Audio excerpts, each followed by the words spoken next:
Unlike most other cars, where the hybrid and the diesel or petrol versions have a very similar interior, what you find with the Jaecoo is they have done a complete redesign on the interior when it comes from the petrol to the hybrid. And I'm just going to look at some of the main differences on the interior, having had a chance to see both of them in action. In the petrol version, and the one that's photographed here is the 1.6 DCT version, which is also in the deluxe model, you'll see that there is the center console, which includes obviously the gear stick, and behind that you'll see a demister on-off switch for the infotainment. You've got a climate control, you've got heated seats, hazard warning button, and you've got a nice center button which is a turn, which is able to control the driving modes. And you'll see in the deluxe there are 7 driving modes, and in the normal version of the petrol there are only 3. Compare that to the very sparse interior on the hybrid version, which only has 6 buttons. You've got the auto button on the far left if you're on the right hand drive version, and the auto controls some of the automatic climate features which the car has, which you'll see in another video. You've got a mode button, which in the hybrid only controls 3 modes: a standard driving, a eco driving, and a sports mode, which gives you slightly more acceleration. If you compare that with the DCT, especially if it's the all-wheel drive version, you will have obviously 7 modes on that car. You've then obviously got the door lock, you've got hazard warning button, and then you've got the EV and HEV, which is EV if you want to drive on pure electric miles. If you have enough, the car will let you. If you don't, it won't let you pick that feature. And the hybrid electric version, which is just the standard driving mode. Note, this car won't allow the electric miles to drop too low, and you'll find that it will use petrol to keep charging up to avoid the battery getting damaged. If you then move to the left stalk on the steering wheel, on the DCT version, so the petrol, you have got all of your lighting controls.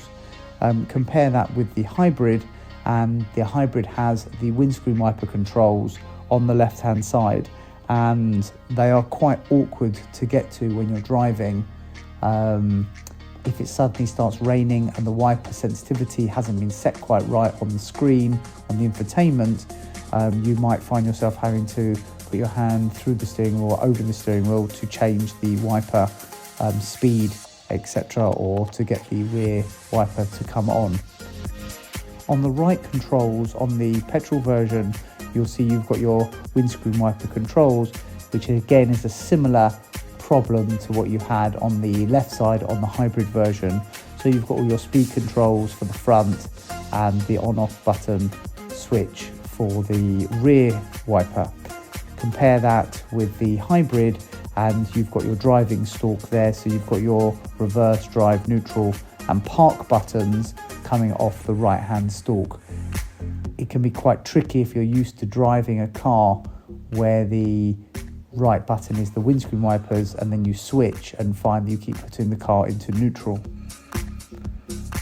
By the driver's knee, you'll find on the petrol version you've got your boot control, and you've got your handbrake, or your button brake these days. And if you compare that with the hybrid, which has more significant controls there, that is where the lighting controls are for the car. So the button on the right sets the car for side lights, auto and your headlights. You've got your fogs and your spots, as well as the ability to automatically control the boot and open the petrol cap. Unusually on the door, the controls again are significantly different. So in the petrol version, you've got your door lock unlock, you've got your ability to control the angle of the wing mirrors, and a nice feature which is really missing from the hybrid is an easy way of pulling in the wing mirrors if you're in a tight spot as you're reversing into a car parking space, for instance.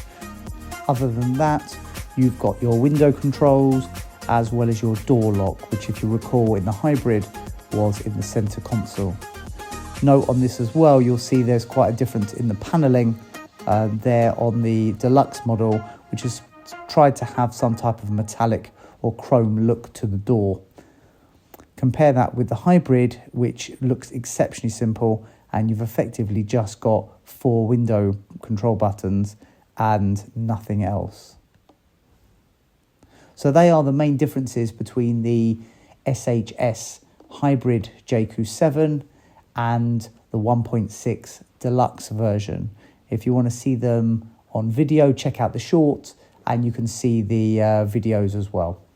Thanks for watching, and don't forget to subscribe.